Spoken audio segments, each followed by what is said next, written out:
Hey guys, so I decided to buy this Apple USB power adapter today. This is the new one that ships with the Apple Watch, and yeah, I'm also testing the 4K video uh, format on my GoPro Hero 4. So I'm not gonna edit this. So here's the intro, the usual intro, and Alexos Mac production. So yeah, just gonna test the video by unboxing this Apple USB power adapter. Let's go ahead and get started. There's a tab right here that you pull.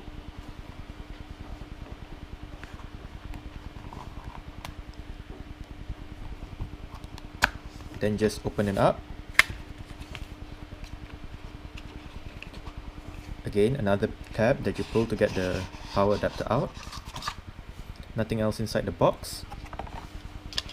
And you do have your USB power adapter guide, 1-year limited warranty information, and right here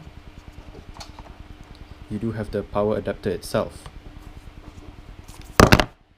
Oops, sorry for that, but here's the USB power adapter.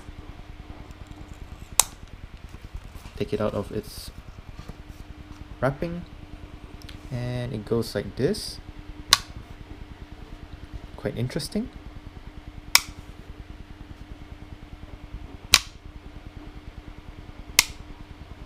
The USB goes in here, and that's about it. So this USB power adapter actually works with iPhones, iPods, and Apple Watch. It doesn't work with iPads because it doesn't have enough power to charge an iPad. So yeah, alright, so thanks for watching and goodbye.